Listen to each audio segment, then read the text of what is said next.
भाई आज की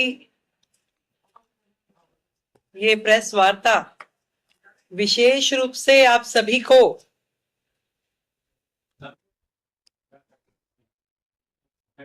विकसित दिल्ली बजट 2025-26 के निमित्त जानकारी देने के लिए बुलाई गई है।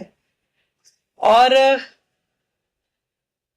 आप सभी जानते हैं कि सरकार बनने के तुरंत बाद से हमारा एक ही ध्येय है कि विकसित दिल्ली के अपने एजेंडा की दिशा में काम करें। उन कामों से दिल्ली की महिलाएं, दिल्ली के गरीब, दिल्ली के युवा, दिल्ली के छात्र, दिल्ली के श्रमिक, इन सब का जीवन स्तर सुधारने का जो वायदा हमने किया और दिल्ली को जो विश्व स्तरीय राजधानी बनाने का उद्देश्य जो हमारा है, इस बजट में उसके निमित्त सुझाव के लिए आप सबको ध्यान है कि हमने 3 मार्च को एक ईमेल आईडी और एक व्हाट्सएप नंबर अनाउंस किया था। और ये जो सेशन है हमारा 24 मार्च से शुरू होगा, जो 28 मार्च तक और हो सकता है उससे भी आगे एक्सटेंड हो, चलेगा। मैं आप लोगों को ये जानकारी देना चाहती हूं कि ईमेल के माध्यम से हमें 3,303 सुझाव प्राप्त हुए और व्हाट्सएप नंबर के जरिए 6,982 सुझाव हमें मिले। तो लगभग 10,000 सुझाव, जिसमें उनके सुझाव, जनता की अपेक्षाएं और विभिन्न मुद्दे जो दिल्ली से संबंधित है, हर विषय पे जनता के सुझाव हमारे तक पहुंचे हैं।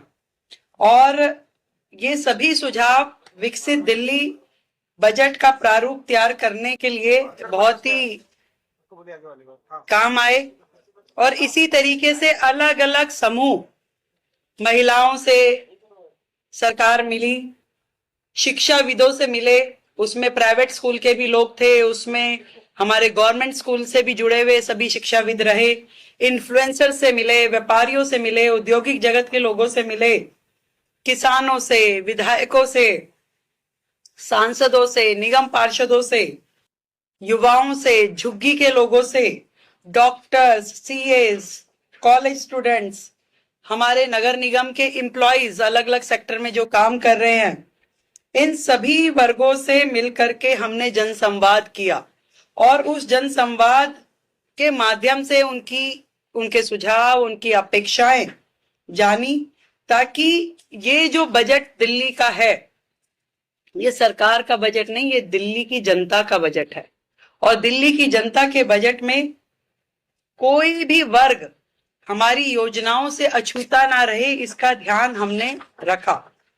हमारी सरकार दिल्ली वासियों की भागीदारी के लिए उन्हें धन्यवाद करती है और इतने बड़े पैमाने पे जो उनके सुझाव हमें मिले उसके लिए शुक्रिया अदा करते हैं। और दिल्ली वासियों का ये बजट, जो जनता का बजट है, एक सकारात्मक परिणाम इस सबसे मिलने वाला है। हमने विकसित दिल्ली बजट में दिल्ली वासियों से प्राप्त सुझावों को प्राथमिकता भी दी है और उनकी अपेक्षाओं का ध्यान भी रखा है। और इस सारे बजट में ये ध्यान दिया गया है कि जो साधारण नागरिक है और उसकी जरूरतों का हम ध्यान रखें।